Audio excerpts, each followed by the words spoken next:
ایک سائل نے سوال کیا، یا رسول اللہ، حضور اکرم صلی اللہ علیہ وآلہ وسلم نے فرمایا کہ جب لوگ جنت میں جا رہے ہوں تو اویس کرنی کو جنت کے دروازے پر روک لیا جائے گا۔ حضرت اویس کرنی کون ہے؟ اویس نام ہے، عامر کے بیٹے ہیں، مراد قبیلہ ہے، کرن ان کی شاخ ہے اور یمن ان کی رہائش گاہ تھی۔ حضرت نے ماں کے حد درجہ خدمت کی، وہ آسمانوں تک پہنچی۔ اویس کرنی حضور کی خدمت میں حاضر نہیں ہو سکے۔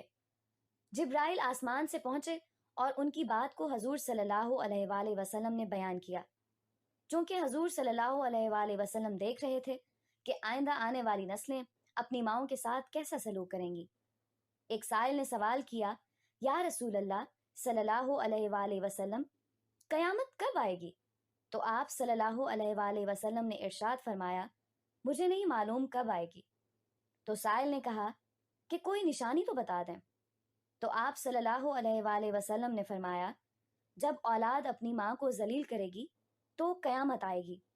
حضور صلی اللہ علیہ وآلہ وسلم نے حضرت عمر رضی اللہ عنہ اور حضرت علی رضی اللہ عنہ سے کہا کہ تمہارے دور میں ایک شخص ہوگا جس کا نام ہوگا اویس بن عامر، درمیانہ قد، رنگ کالا، جسم پر ایک سفید داغ۔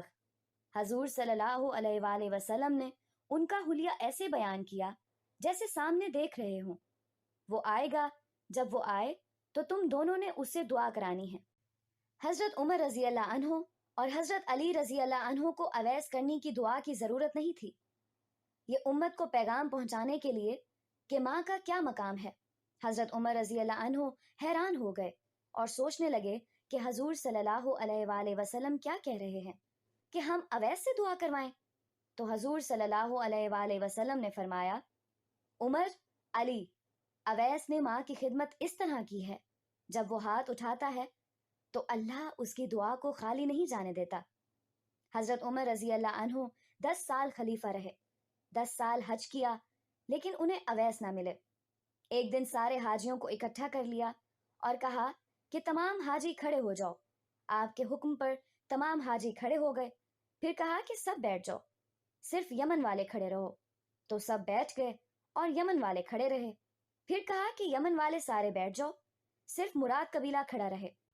پھر کہا مراد والے سب بیٹھ جاؤ، صرف کرن والے کھڑے رہو۔ تو مراد قبیلے والے بیٹھ گئے، صرف ایک آدمی بچا۔ اور حضرت عمر نے کہا کہ تم کرنی ہو؟ تو اس شخص نے کہا کہ ہاں میں کرنی ہوں۔ تو حضرت عمر نے کہا کہ اویس کو جانتے ہو؟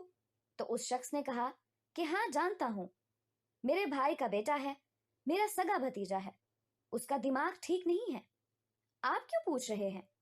تو حضرت عمر رضی اللہ عنہ نے کہا کہ مجھے تو تیرا دماغ صحیح نہیں لگ رہا۔ آپ نے پوچھا کدھر ہے؟ تو اس نے کہا کہ آیا ہوا ہے۔ پوچھا کہاں گیا؟ تو اس نے کہا کہ وہ عرفات گیا ہے اونٹ چرانے۔ آپ نے حضرت علی رضی اللہ عنہ کو ساتھ لیا اور عرفات کی دوڑ لگا دی۔ جب وہاں پہنچے تو دیکھا کہ اویس کرنی درخت کے نیچے نماز پڑھ رہے ہیں اور اونٹ چاروں طرف چر رہے ہیں۔ یہ آ کر بیٹھ گئے اور اویس کرنی کی نماز ختم ہونے کا انتظار کرنے لگے۔ جب حضرت اویس نے محسوس کیا کہ 2 آدمی آ گئے تو انہوں نے نماز مختصر کر دی۔ سلام پھیرا تو حضرت عمر رضی اللہ عنہ نے پوچھا، کون ہو بھائی؟ تو کہا، جی میں مزدور ہوں۔ اسے خبر نہیں کہ یہ کون ہے۔ تو حضرت عمر رضی اللہ عنہ نے کہا کہ تیرا نام کیا ہے؟ تو اویس کرنی نے کہا، میرا نام اللہ کا بندہ۔ تو حضرت عمر رضی اللہ عنہ نے کہا، سارے ہی اللہ کے بندے ہیں، تیری ماں نے تیرا نام کیا رکھا ہے؟ تو حضرت اویس نے کہا کہ آپ کون ہیں؟ میری پوچھ گچھ کرنے والے۔ ان کا یہ کہنا تھا کہ حضرت علی رضی اللہ عنہ نے کہا، اویس یہ امیر المومنین عمر بن خطاب ہیں اور میں ہوں علی ابن ابی طالب۔ حضرت اویس کا یہ سننا تھا کہ وہ کانپنے لگے۔ کہا، جی میں معافی چاہتا ہوں، میں تو آپ کو پہچانتا ہی نہیں تھا، میں تو پہلی دفعہ آیا ہوں۔ تو حضرت عمر رضی اللہ عنہ نے کہا کہ تو ہی اویس ہے؟ تو انہوں نے کہا کہ ہاں میں ہی اویس ہوں۔ حضرت عمر رضی اللہ عنہ نے کہا کہ ہاتھ اٹھا اور ہمارے لیے دعا کر۔ وہ رونے لگے اور کہا کہ میں دعا کروں؟ آپ لوگ سردار ہیں اور میں نوکر آپ کا، میں آپ لوگوں کے لیے دعا کروں؟ تو حضرت عمر رضی اللہ عنہ نے کہا کہ ہاں اللہ کے نبی نے فرمایا تھا، عمر اور علی جیسی ہستیوں کے لیے حضرت اویس کے ہاتھ اٹھوائے گئے، کس لیے؟ اس کے پیچھے جہاد نہیں، تبلیغ نہیں، تصوف نہیں، اس کے پیچھے ماں کی خدمت ہے۔ جب لوگ جنت میں جا رہے ہوں گے تو حضرت اویس کرنی بھی چلیں گے۔ اس وقت اللہ تعالیٰ فرمائیں گے باقیوں کو جانے دو اور اویس کو روک لو۔ اس وقت حضرت اویس کرنی پریشان ہو جائیں گے اور کہیں گے، اے اللہ، آپ نے مجھے دروازے پر کیوں روک لیا؟ تو مجھ سے اس وقت اللہ تعالیٰ فرمائیں گے کہ پیچھے دیکھو۔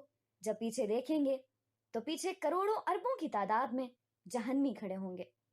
تو اس وقت اللہ فرمائے گا کہ اویس، تیری ایک نیکی نے مجھے بہت خوش کیا ہے، ماں کی خدمت۔ تو انگلی کا اشارہ کر، جدھر جدھر تیری انگلی پھرتی جائے گی میں تیرے طفیل ان کو جنت میں داخل کر دوں گا۔